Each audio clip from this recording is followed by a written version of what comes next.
So today, as you see here on the slide, we are talking about Noahide's 7th commandment in the book of Genesis. We continue. And today, we talk about idolatry in chapter 1. And class 1, as it says here, class 1 is idolatry, Elohim. Now, we're talking about, this will be the name, official name of our class for the record.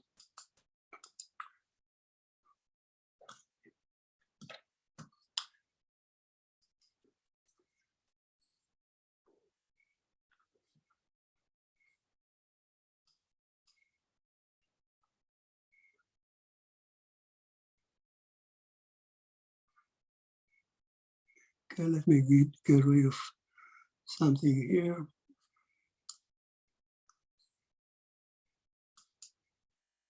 Okay, so if Noah's first law, idolatry, is seen in Genesis chapter 1. You remember last time we discussed how the frame of our classes, we're gonna move in the book of Genesis from one commandment to the next one through as presented by the book of Genesis. And as it happened, idolatry, which is a Noahide commandment number 1, is presented in depth by chapter 1. So the question is, where is it in chapter 1? Where is idolatry mentioned in chapter 1? Let me remind you that this is not a talk for a theologian or a professor at Harvard or something like that. We are dealing with a basic ID card of Noahide. Since Noahide claimed to hold the 7th commandment of Noah, and the first commandment is idolatry, so it behooves every Noahide, actually every American, every person on earth, in fact, to know what idolatry is, to be familiar with the concept, and to not to delegate it to something archaic, passe, that deals only with the foolish idolatry of wood and stone. No, idolatry is much more than that, and it's the first commandment out of the 7 that is your charter of the Noahide.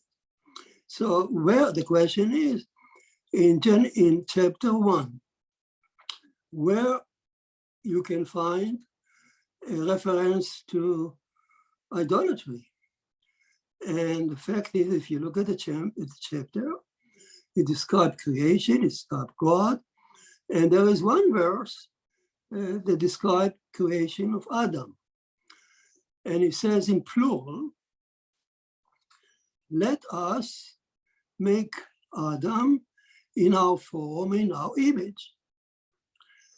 So Rashi says is there on the spot that speaking in plural,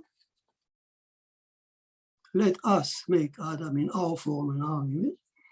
Speaking in plural, God, or the Creator, opened the door for idolaters to think that there is more than one Creator. He speaks in plural. I know one can say it's a royal plural. We, the King of England. But we, the King of England, actually means that the king is surrounded by counselors, that he is not acting as a tyrant.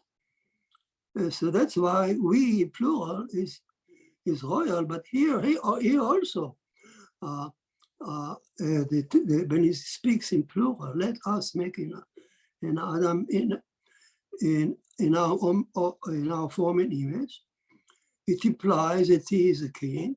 He speaks in plural and royal, as a royal king, and he has counselors around him. So who are those counselors? Are they powerful? And Rashi says that yes, he opened the door for idolaters to think that speaking in plural means that there is more than one creator. These counselors may be very powerful. So we found in entire chapter 1 is a source of idolatry that we are looking for. Now, what does it mean, speaking plural, opening the door for idolatry? So here, we can derive from here at least 3 meanings to what idolatry is all about. Remember, the Noahide should know that. This is every Noahide, if you stop him on the street, ask him the 7th commandment. So please tell me what idolatry is. Why you brag about to be a Noahide and support the idolatry commandment? What is idolatry? So according to chapter 1, the simplest meaning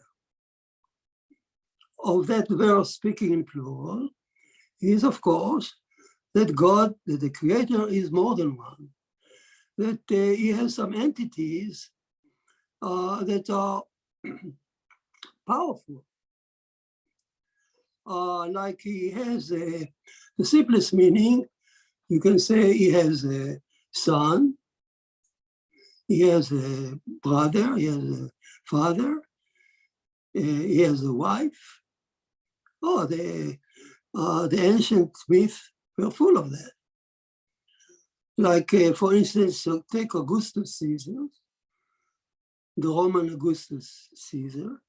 He was revered as the Son of God. So was Alexander the Great. He dared to go to these vast territories that he conquered, and he feared no death because he was told that he's the Son of God. And so was Caligula, a god or a son of God. And so was Pharaoh by the Egyptian mythology. So the idea that God has a family or son or wife, it's very permeated the ancient world, and it's considered sheer idolatry. And that's the simplest meaning of he opened the door to idolaters by speaking plural. He presents the whole family, 1 or 2 or 3. Who knows? Now, of course, there is a wider definition of what idols mean. Come from the verse. We're talking about that verse. And what can be an idol? Here is another definition of idol come out from that verse. An idol is whoever, any entity that the Creator consulted with in the making of Adam.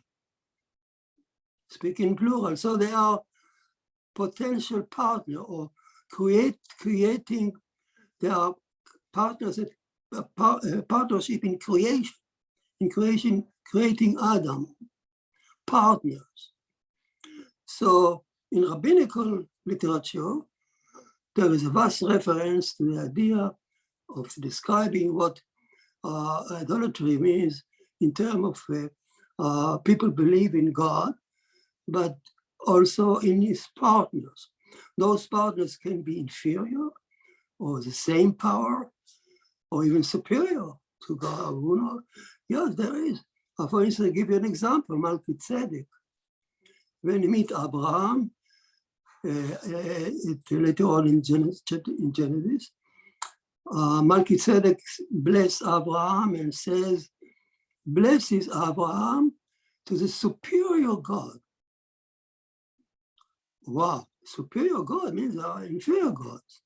So Melchizedek, according to the text, believed in not in one God, but in also God partners. Yes, there is one supreme God, but there are some entities are inferior that also should be worshipped and pleased. So that's the idea of partners of God. So the first idea is kind of God family, son, mother, father. The next one is partners. And who are those partners? Are identified by the verse. When he speaks in plural, let us make Adam. So to whomever he spoke to, and there's a big list of them, of those entities, we will discuss it in detail.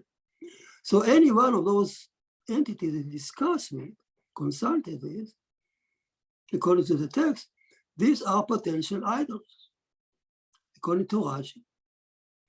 So we've already seen two meanings of idolatry coming out from that verse. And there is even a wider sense or definition of idolatry also coming from the verse, a deeper meaning. Let's look on the context, on the verse, what he's saying. Before making Adam, God announces that he is going to make Adam, the way he's going to make Adam, in our own form and our image. So this is an announcement of the way that he's going to make Adam. Now, the same announcement, by speaking in plural, let us, also opening the door for idolatry. So here is idolatry commandment bound together with the creation of Adam. Meaning, what Moses is saying here, that Adam was created purposely, intentionally, to withstand the idolatry trial.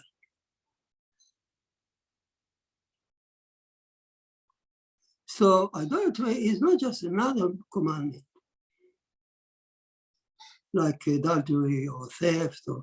Idolatry is something unique. God made Adam, according to Moses, with the intention that he's going to, specific intention, that Adam will stand the idolatry trial. How? What does it mean? So what is an idol? You know what American Idol is. So what is idol? Obviously, an idol is something that we adore so much. We love. We are enchanted with.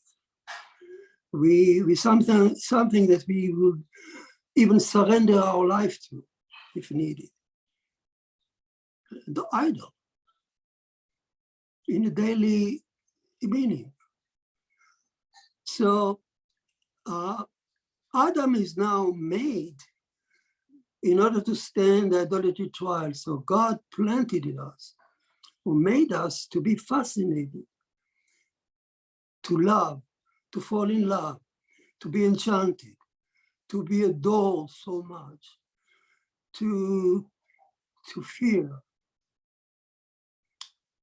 to be happy with, so much with some entities, that so much that they can adore them and fall in love with them and accept them as our gods. And that's perhaps the deepest meaning of idolatry. Yeah, idolatry for the ancient man in a cave was something that he feared. Later on, maybe something that he danced with excitement with. He was fascinated by looking at nature, seeing trees, seeing the mountains, seeing the sea, the powerful sea. To be fascinated by the beauty of it. So that capacity of us to be enchanted, to be enchanted so much with entities, to be fascinated by beauty. It is a tremendous gift from the Creator, from the Elohim, from the Creator. He made us, he planted those features in us to enrich our lives. How dull our life would have been without being enchanted by something, by loving something, music, art, science, our spouses. This enrich our life, even enchanted by ideas. But so this is our precious gift by God when he made us. But Moses is saying that he made us, he gave us those very gifts in such a way that they can serve as a potential nidus or source for idolatry. In other words, we can be enchanted so much by science that we'll worship it. We will enchanted so much by the tree that we will sacrifice animal for it, and so on. But the source of it is our being enchanted, fascinated, falling in love with some entity, which is good by itself. This is enriching our life, this is the presence. But at the same time, it serves as a source for idolatry. So idolatry, as you see, is not just a foolish error of worshiping wood and stone that is actually passé. Nobody in his mind today would really believe in those stones. And even in ancient, in the Far East, when they still worship Buddha or a kind of statue, but really they do it only as a heritage, not really believing in their power anymore.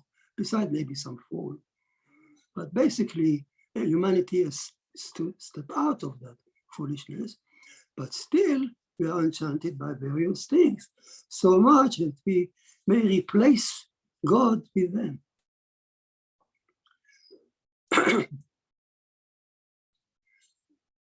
So you can say that the idolatry, according to Moses here, is a battle of fascination and attraction. Adam is made with precious gift to be fascinated and attracted to entities. So there's a battle here. Either Adam is enchanted and fascinated by God or by idols. There is a battle. Adam has to choose. And in fact, this is what Moses is saying in the Ten Commandments. Exactly that idea. Because what is it?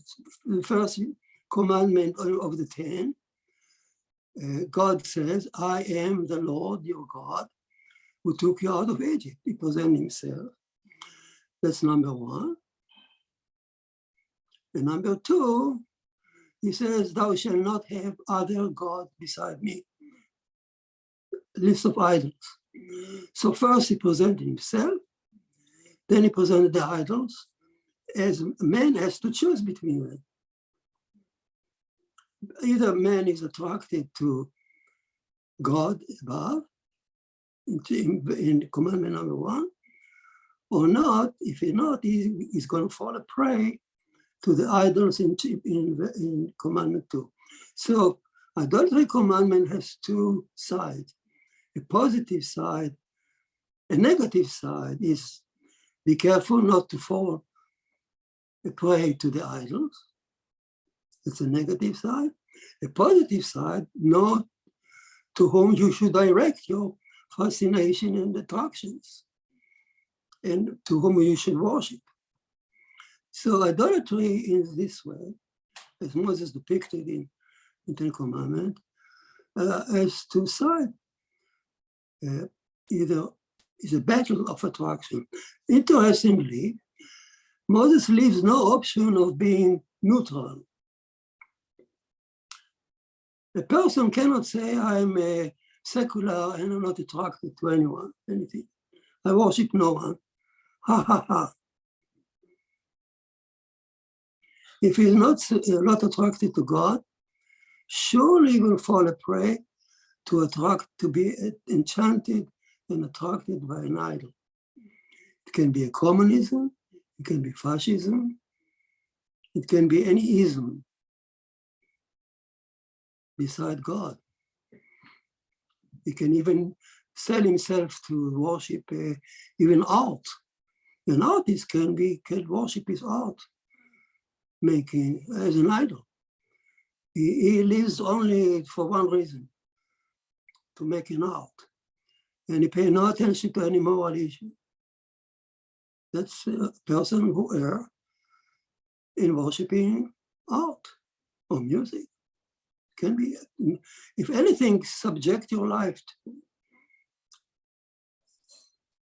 instead of God, it's an idol. Not only, of course, drugs and alcohol can also subject a person's life. That's another sort of idolatry. So idolatry is a far-reaching entity concept, as we see now. And perhaps this is probably, for the three options that I mentioned. One, idolatry is just a numerical meaning, or don't worship family member of God, and then don't worship partners of God. You speak to whom you speak in plural. The third one is paying attention to the way Adam is made. Adam is made in the same verse, let us make Adam, in the same verse also opening the door for idolaters, which means Adam is made to withstand the challenge of idolatry. That's our being. Now you may ask, of course, why is God doing it?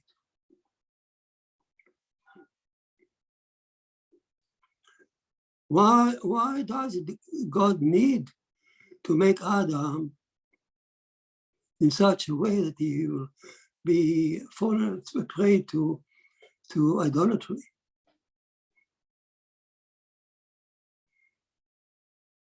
Why does God need it? Why didn't he make us pure and complete, loyal like angels? Why made us flesh and blood with all these attractions and fascination and internal fights, struggle between God and idols in our soul, in our lives? Why did he need it? Why did he put us in a trial like that? That's the question. Now the answer is the nature of God, or the meaning of God as depicted in chapter 1. So in idolatry, we need, if you're going back to idolatry, it means we need to identify the idols and be careful not to worship them. At the same time, we need to identify God, the true God, and worship him. We need to identify them. So who is a God that is identified by chapter 1? Who is a speaker here who said, let us make Adam in our form, in our image? So who is a speaker? Who is God? In English, you would say, the speaker is God, because God says, because the verse says in the beginning, at the beginning,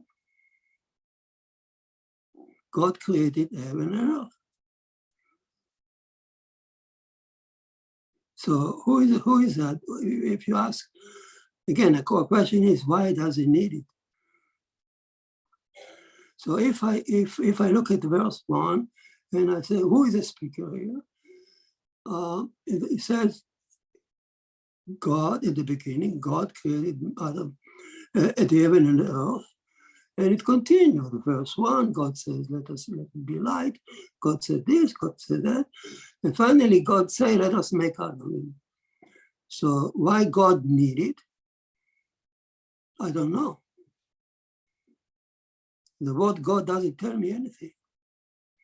God is just a term. English God is a term that expresses all reverence. But it's not specific to anything. God made us. Why did he make us to stand a trial? I don't know. I cannot tell from the English text. But if you look at the Hebrew text, it doesn't say God made, at the beginning God made Avner. He uses another term, which is completely lost in English translation, which completely ignore it. It says at the beginning, Elohim created the heaven and earth, and throughout the chapter 1, there is no, in Hebrew, there is no God. It's only Elohim speaking. Now, who is that Elohim? Elohim is a simple Hebrew term for the judge. Here we are talking about the Almighty Judge. So who created the heaven and earth? The judge. Almighty Judge.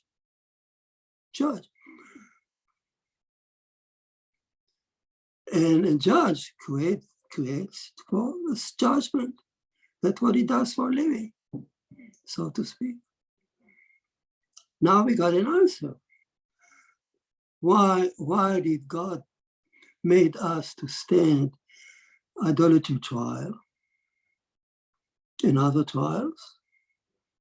But here in chapter 1 is idolatry trial.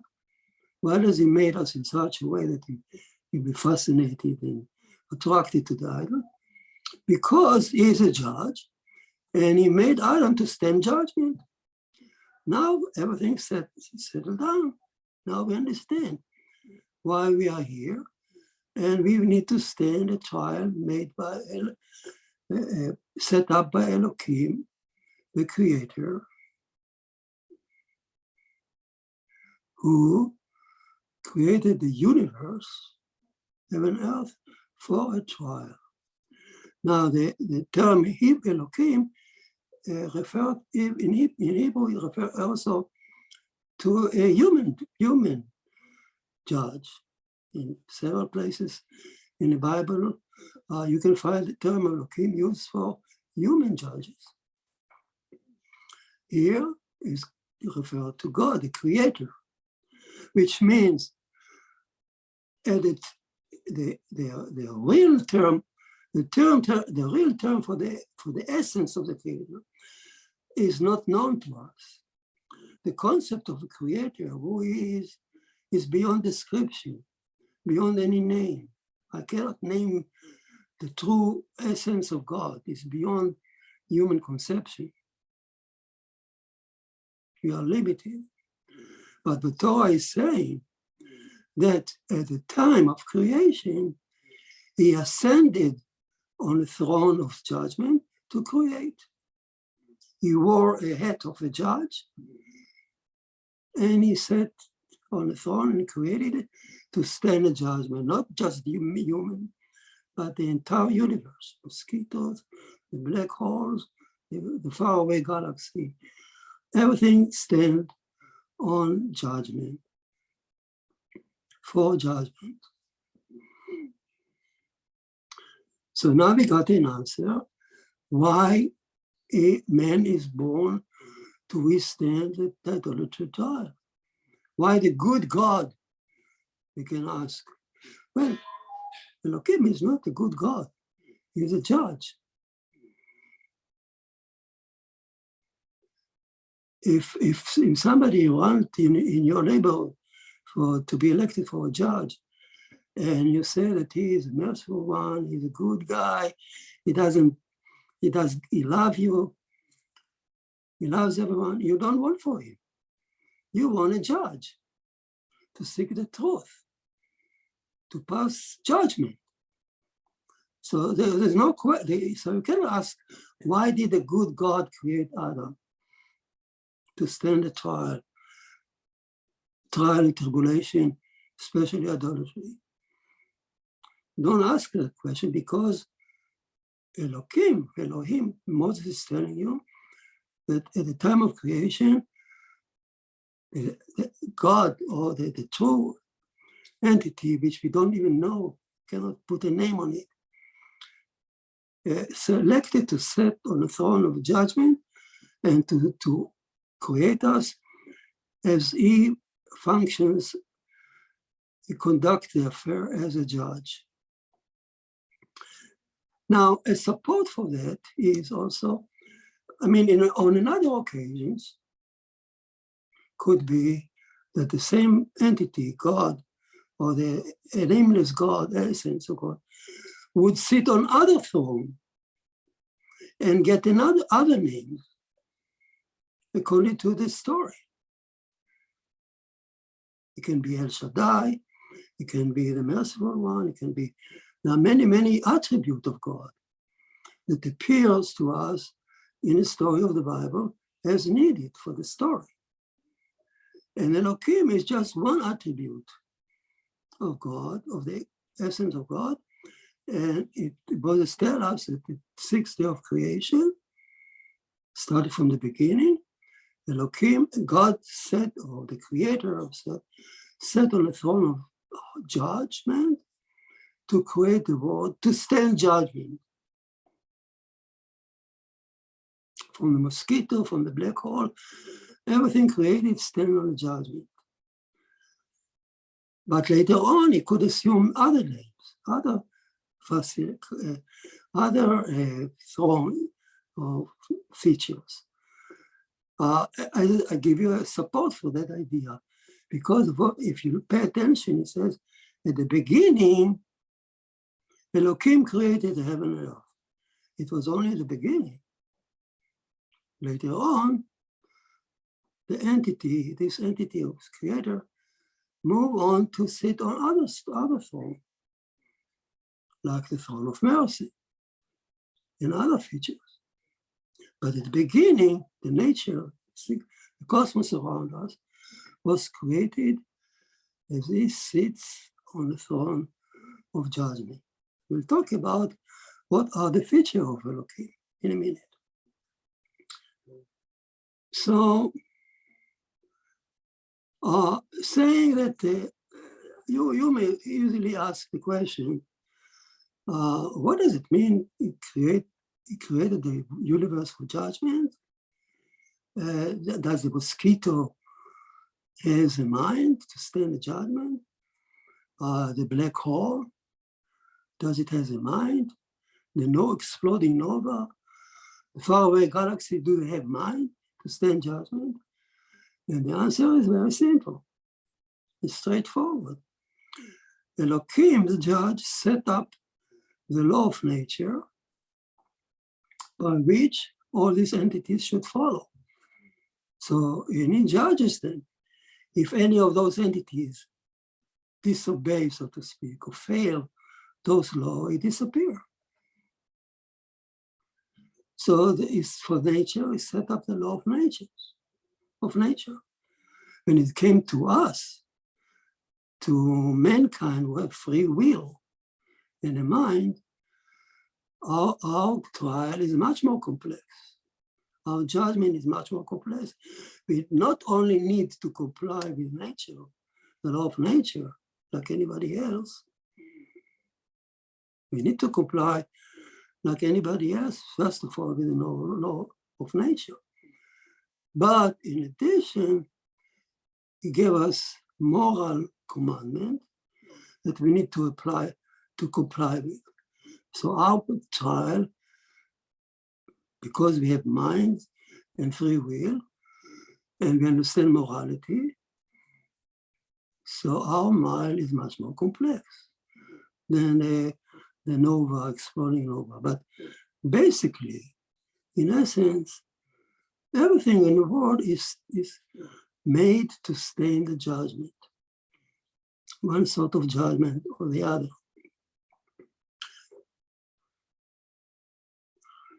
Now, speak about morality. I want to make a very important point here. Idolatry as a commandment has no moral value. It's shocking. Idolatry, an idolater, an idol worshiper can be a very nice fellow, can be peaceful, can be a nice guy. Why not? He can. So the fact that he's an idolater doesn't necessarily mean that he's a bad person. He's just a sinner in the eyes of Elohim, who demand us to recognize him as one and so on. But otherwise, so he can be morally right. So the issue of idolatry by itself carries no moral value. It doesn't make you necessarily a better person if you're not an idolater, if you worship God. Yes, of course. We said last time that being an idolater, being a worshiping God, will protect you from falling down, sliding down the commandment to adultery. We said that if a person doesn't recognize God and he doesn't fear God, he most likely will fall prey to the rest of the commandment one by one. So idolatry in that sense is very important. It's a key, it's a barrier from falling down. But by itself, we should not make an error. We should not deem an idolater necessarily to be a bad person. So his judgment is necessarily on that pure point of idolatry. So that should not mix the issue.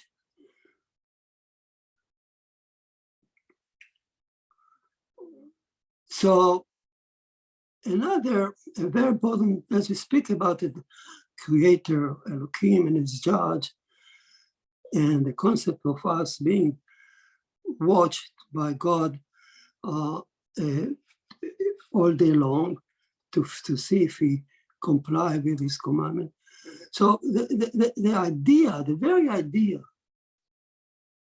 okay, the very idea that we stand judgment seems something fearful, but it's not true. It's the other way around. We are never alone. The idea that God watches us every minute, every day, he is a judge. He created us to stand in judgment. So his angels watch us and write down in the book of life everything we do. And when the time comes and we are standing in judgment, the book opens up and everything is read out to the heavenly court. So that's the idea of Rosh Hashanah. Once a year, we are judged every minute, every day, every minute of the day. But once a year, in the anniversary of creation, actually, in the anniversary of that statement, in the beginning, Elohim created the heaven and earth. So we celebrate that moment of the initiation of the universe. And that moment is called Rosh Hashanah, the head of the year. And that's the day that God ascend again on the throne of judgment, as it was at the beginning. And he judges the entire universe, from the black hole to the mosquito, to the crocodile, to mankind. Every creature passes by his eyes and he decides its fate. And the angel opens up the book, and the book is read by itself, in fact. And every person read out loudly. Whatever you think, whatever you do during the year, it's read up there in the heavenly court. So somebody is watching us. We are never alone. And that's some comfort in that idea that we are never alone. But it also calls us to call us to be responsible for our deeds. Somebody is watching and write down whatever we do. So when we blow the shofar in Rosh Hashanah, the horn, here is a text, I read it for you. Today is the birthday of the world, of creation. Today you ascend again on your throne of judgment. That's what we chant in the synagogue. Today you ascend again on your throne of judgment. When all the creatures of the world pass before your throne, as you examine each and every one of them and dictates their fate for the next year. Wow. So everything I said, it's not me. It's in the book of Rosh Hashanah, which celebrate that moment of creation. So we spoke about, we need to identify Elohim, God. We need to identify the idols clearly. And we need to identify, on the other hand, God, whom we should worship. So we said already, Elohim. So what is exactly Elohim? How we need to identify to understand it a little more. How can we identify what Elohim is? We look at nature two ways. One way is to look at nature and derive from nature what Elohim's ways are. And secondly, to read chapter 1, what Moses is telling us about creation, because Moses is telling us what Elohim does. That's why the chapter is written. So if we sum up what we can derive from either from nature or from chapter 1, what are the ways of Elohim judgment? So I can go with few features of Elohim. They are important because the guideline tell us Elohim appears throughout the Bible. If you don't know the feature of Elohim, you can't understand the Bible. Yes, there are other attributes of God. We need to learn about them too. But here is a chance, today is a chance, we focus on Elohim, who appears through the Bible infinitely. All through the Bible. You cannot understand the Bible if you don't understand who is speaking. Elohim is speaking, so well, now I know who is speaking. So first of all, number one, I say, if you look at chapter 1, he describes what Elohim does. He built nature by 6 days. He's a builder. Very important concept. Elohim is, first of all, builder of nature. He still builds it. It hasn't stopped. And nature is like 6-floor building. And each day is a floor. And as the story goes in chapter 1, each day is piled up on top of the former one. So in a 6-floor building, set up one after the other. So Elohim is a builder and a judge. Why judge? Also from chapter 1, because at the end of each day, Moses says, Elohim come and judge the passing day, if it's good or not. If it's good, voila, it's good. Let's go on. Let's keep it, and it's ready for another day. But if it's not good, it's eliminated. Eliminated with no mercy because of efficiency. So God creates and eliminates. Rashi says that. God creates and eliminates. Oh, he's not merciful. How can it be eliminated the dinosaurs? Why didn't he was merciful on it?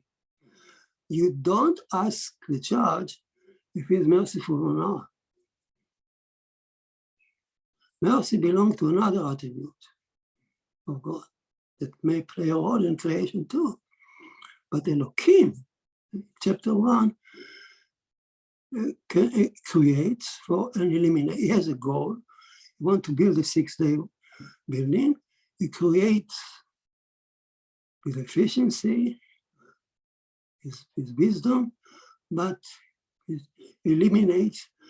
If he needs, he wouldn't hesitate to eliminate because he is not merciful. He is a judge.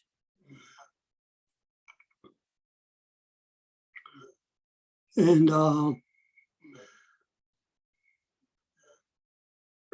what he seeks, Elohim, another feature of Elohim is that he seeks the truth.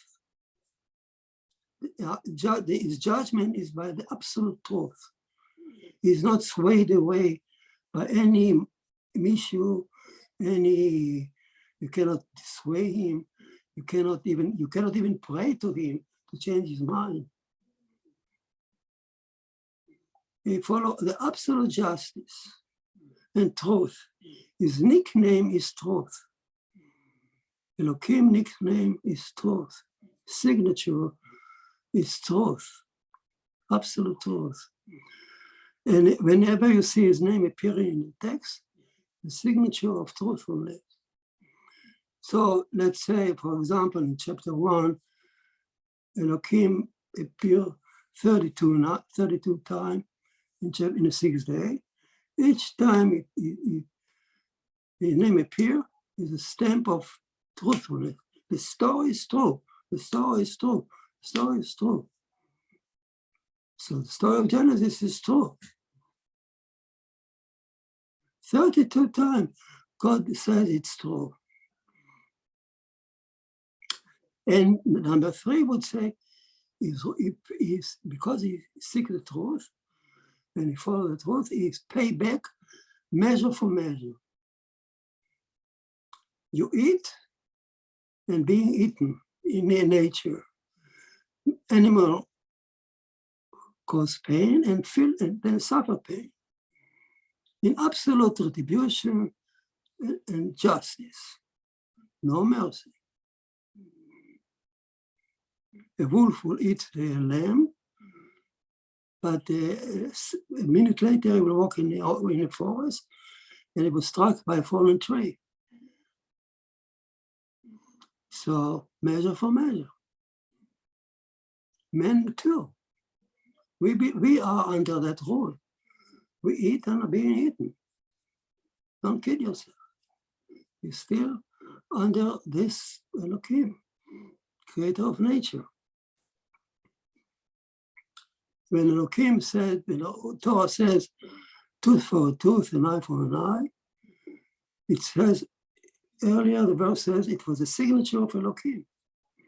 If you don't pay attention to that, you wonder, what is that? What is this Elohim, eye for an eye, tooth for a tooth? Where is mercy here? Oh, the cruel. This is no. Eye for an eye, tooth for a tooth. Pay attention to who said it. It's written by the finger of Elohim.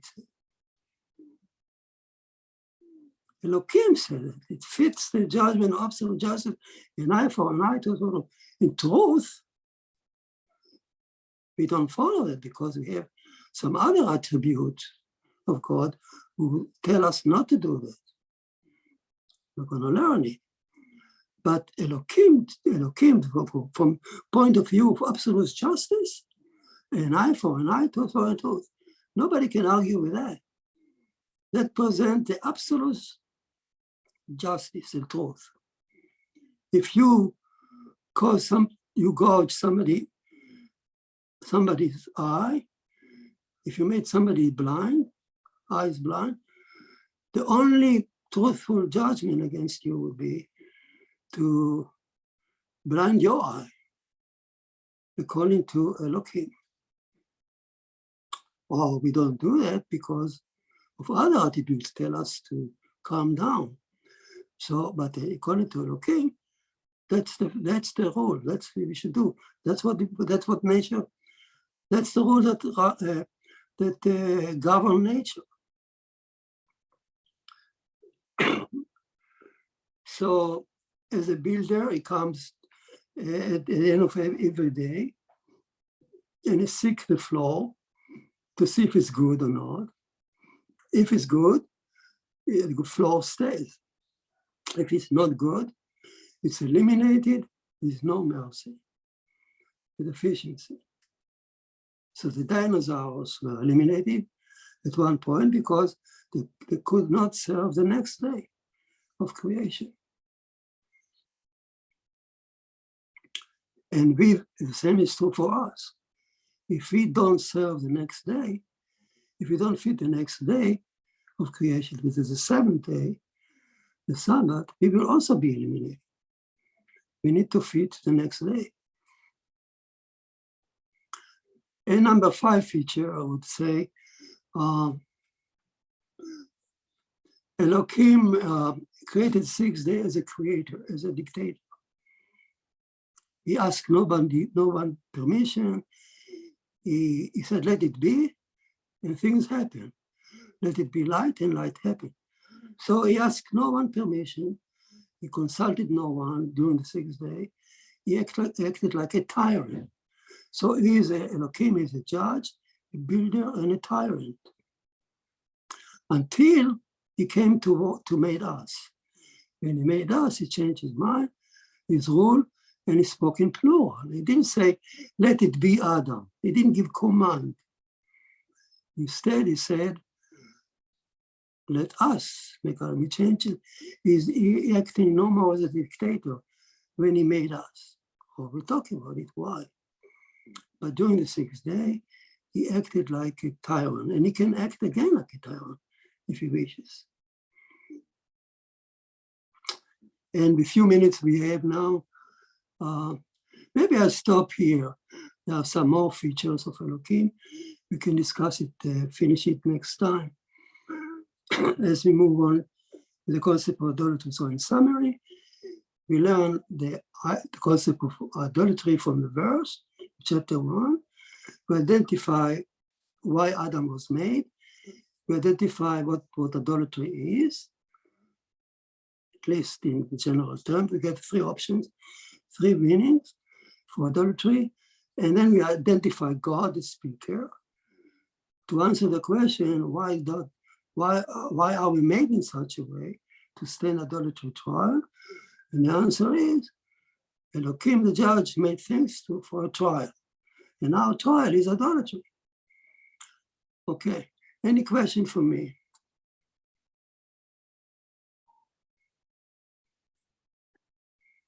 Thank you, Rabbi. That was so fascinating and just incredible. I want to make sure I understood you. If I misunderstood, please correct me.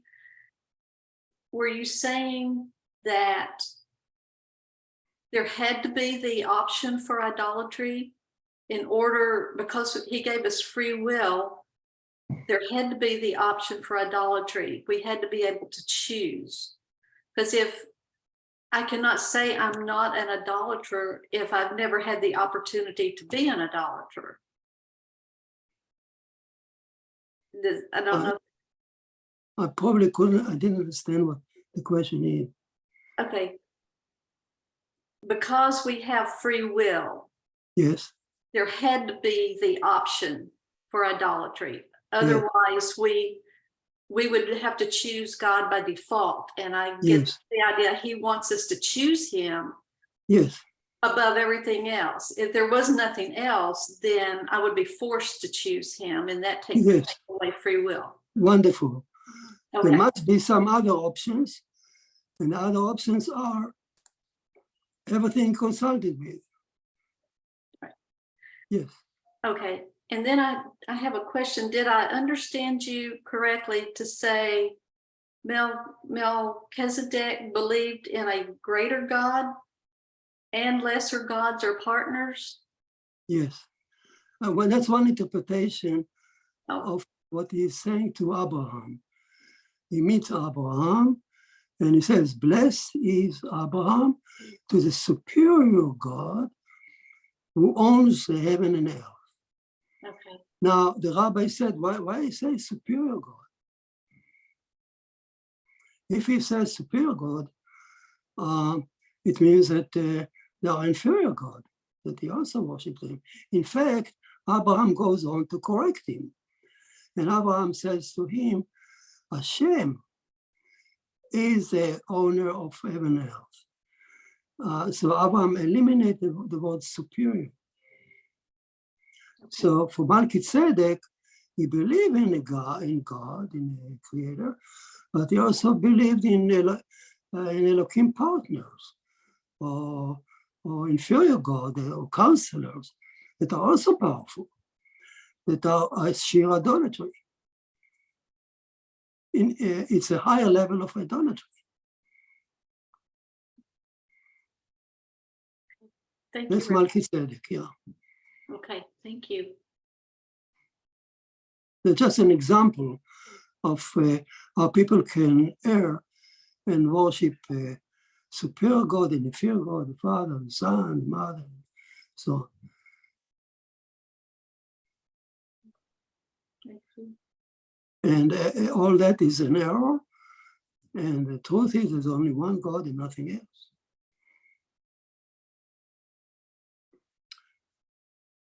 If there is no other question, I stop here. Now, please, as it says here in the chart, it's you can find. I'm sorry, you can find it on Noahide7commandment.com. Noahide7commandment.com. You can also purchase the book that we made on Amazon on idolatry. Ask for Rabbi Avner book about idolatry, Amazon, and you will get the book. You can, and the classes are given from as we presented them last year. It's your choice, or you can simply read the text on the internet there, on the site. Otherwise, let's have a good week, and see you next Shabbat to continue our journey of idolatry. Have a nice. Rabbi. Yes.